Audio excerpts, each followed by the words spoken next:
Salve, amada Igreja gloriosa, paz do nosso Senhor e Salvador Jesus Cristo, aos irmãos com uma boa tarde, com os amigos com um bom dia, com uma boa tarde. Nós vamos estar falando sobre a natureza humana. Nós já falamos sobre o homem, agora nós vamos falar sobre a natureza humana. Nós vamos orar para Gênesis 2:7 e Efésios 2:4-10, os textos para a nossa meditação. E o mesmo Deus da paz vos santifique em tudo, e todo o vosso espírito e alma e corpo sejam plenamente conservados irrepreensíveis para a vinda do nosso Senhor Jesus Cristo. 1 Tessalonicenses 5:23. Para nossa introdução, no pátio interior do templo de Apolo em Delfos, na região central da Grécia, havia um oráculo que costumava repetir: conhece-te a ti mesmo. Constitui-se em um grande desafio para milhões de criaturas na busca pela verdade. Afinal, quem sou eu? Eis a grande questão. Muitos anos antes de Sócrates, no deserto de Midian, no monte Horebe, Moisés viu uma sarça queimando, mas não se consumia. Na ocasião, ele tinha 80 anos de idade. Lucas, o evangelista, dá-nos ciência que Moisés fora educado em toda a sabedoria dos egípcios e veio a ser poderoso em palavras e obras. Atos 7:22. Entretanto, esse ex-príncipe também se viu diante do grande dilema humano e perguntou ao Senhor: quem sou eu? Êxodo 3:11. Somos obra de Deus, fomos criados com uma natureza tridimensional, portanto somos plenamente capazes de cumprir o nosso propósito aqui na terra.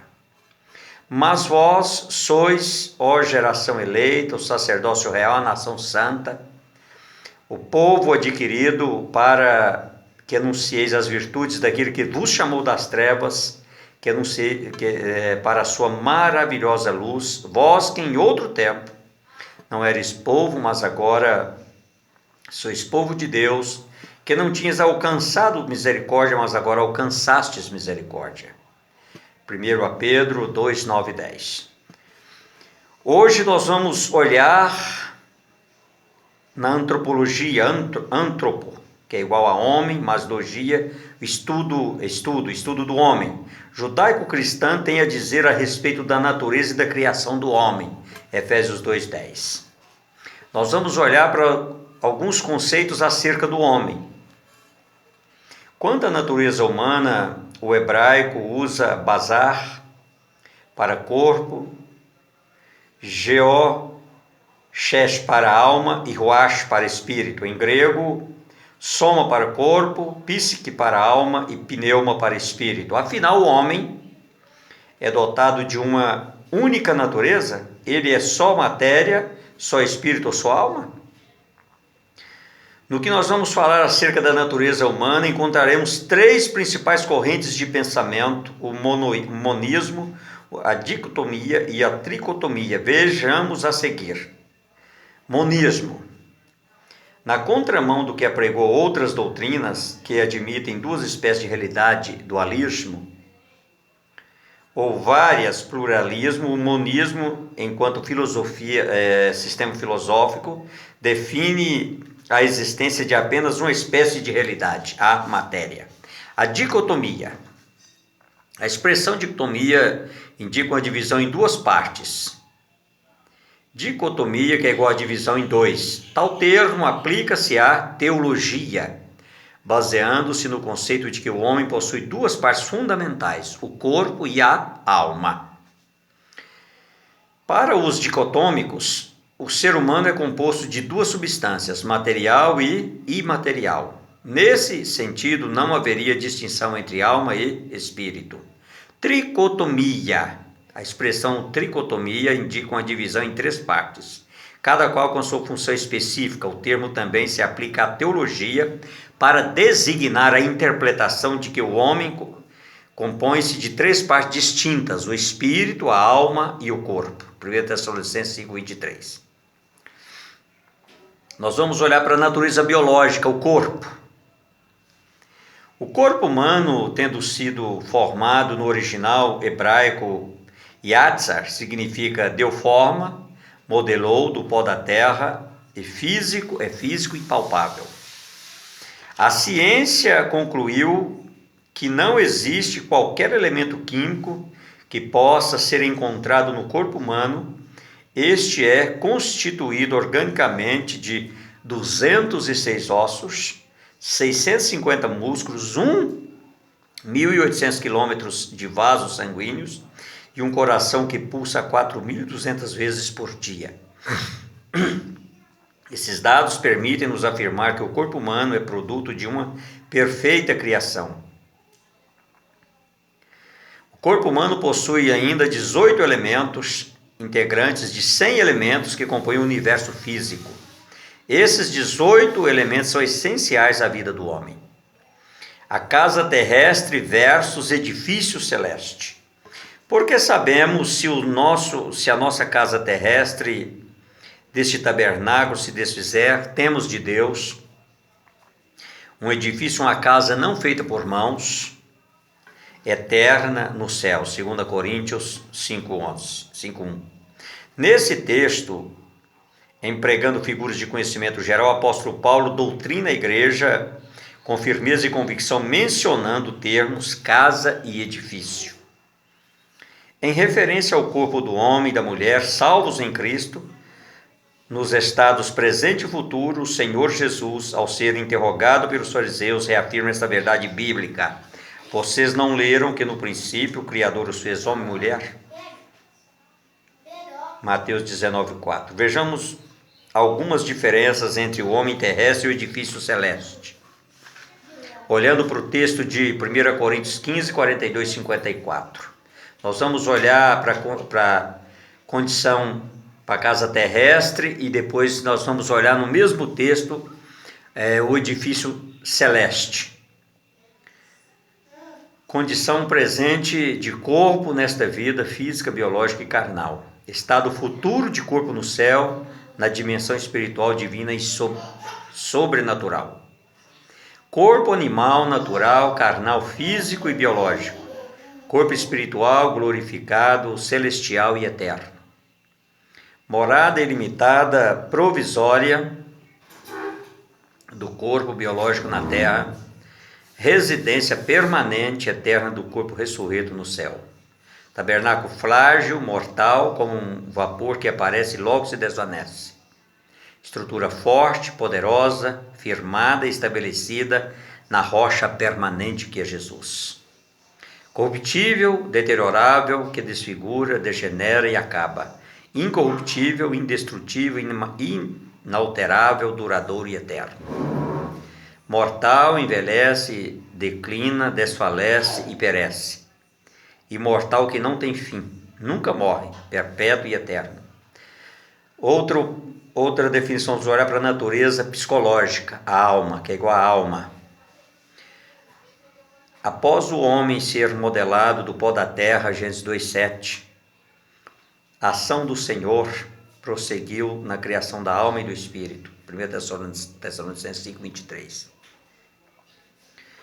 Na Bíblia, o termo alma é mencionado claramente como resultado do sopro de Deus no corpo do primeiro homem, Gênesis 2:7. A palavra alma nos originais hebraicos, nephesh, e gregos, psique, ocorre mais que 800 vezes, indicando sua importância na estrutura humana. A definição de alma. O corpo e a alma existem em conjunto e são indivisíveis. Salmo 31:9, Isaías 10:18. As principais características do homem estão na sua alma, ideais, pensamentos, amor, etc. A alma é a identidade do indivíduo, ela é o princípio inteligente que anima o corpo. Ela utiliza-se dos órgãos sentidos para comunicar-se com o mundo exterior. É a sede da nossa personalidade, é o resultado da criação imediata de Deus. Suspira pela proteção, comunhão e provisão do Senhor, as faculdades da alma. A palavra de Deus aponta-nos a alma como sendo composta de 3 partes: emoção, vontade e razão. Observe. A emoção é a parte da alma onde se abrigam os sentimentos, como o amor, 1 Samuel 18:1, e a angústia, 1 Reis 1:29, por exemplo. A vontade é a sede dos desejos da alma, Eclesiastes 6:2, Isaías 26:9. A razão é também conhecida como a mente ou intelecto. Como lidar com as emoções da alma? A palavra emoção tem origem no latim eis movere e significa mover para fora. As emoções exercem influência direta sobre os pensamentos e as ações do indivíduo de forma negativa e ou positiva. Por esta razão precisam ser controladas. Deus registra nas partes do seu livro como o ser humano deve proceder diante dos desafios emocionais para um viver saudável. Observe: ansiedade, 1 Pedro 1, 3, 5, 5, 7. Desânimo, 1 Coríntios 15, 58. Medo, Salmo 91. Impaciência, Tiago 5, 7, 11. Ódio e ira, Provérbios 15, 1. Depressão, Isaías 61, 1, 4. Frustração e engano, Jeremias 27, 18. Solidão, Salmos 42, 5. Inveja, Provérbio 23, 7. A terceira natureza teológica é o espírito. Nós estamos terminando a tricotomia. Definição de espírito. A Bíblia indica Deus como a causa originadora e conservativa de todo o universo, tendo criado o ser humano à sua imagem e semelhança. Gênesis 1, 26, 27. Pode-se dizer que o homem é um espírito que possui uma alma e habita um corpo físico, João 4, 24. O espírito é a parte superior da natureza humana e a sede da inteligência. Por meio dele conhecemos e raciocinamos, através dele recebemos instrução de Deus e a comunicação da verdade e vontade divinas. O patriarca Jó 32:8, e o profeta Zacarias 12:1, referiam seu espírito como parte integrante da natureza humana. Vale ressaltar, no entanto, que o Espírito de Deus e o Espírito Santo, que aparecem nos textos sagrados de ambos os testamentos, Antigo e Novo, não devem ser confundidos com o espírito humano. Funções essenciais do espírito: receber iluminação e revelações diretamente de Deus. A iluminação e as revelações divinas começam a ocorrer unicamente no espírito do homem. Ele é a lâmpada do Senhor, nele está o lugar mais profundo, onde nenhuma ciência alcança. Ali Deus brilha a sua luz e a essência da sua glória e poder. E no espírito humano que Deus ilumina o caminho da vida e contempla o entendimento das revelações divinas. Provérbios 20 e 27. Reverenciar a Deus.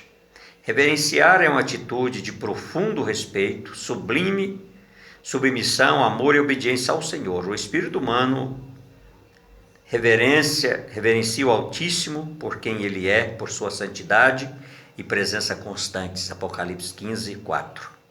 Adorar a Deus. Adorar implica honrar a Deus com expressões de gratidão. Em outras palavras, significa dizer que na adoração o espírito humano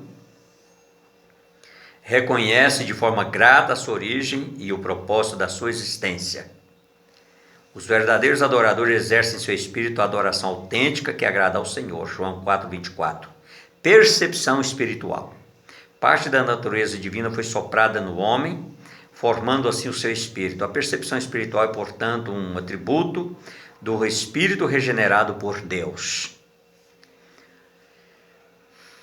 O Senhor Jesus, no transcurso de seu ministério terreno, esteve atento às percepções de seu espírito humano, conforme Marcos 2,8.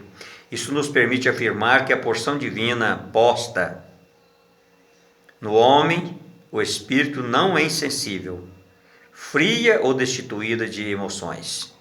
Refletir Deus. O sacerdote, o apóstolo Paulo, em sua segunda carta aos irmãos de Corinto, disse: todos nós, com cara descoberta, refletindo como um espelho a glória do Senhor, somos transformados de glória em glória, na mesma imagem como pelo Espírito do Senhor, 2 Coríntios 3,18.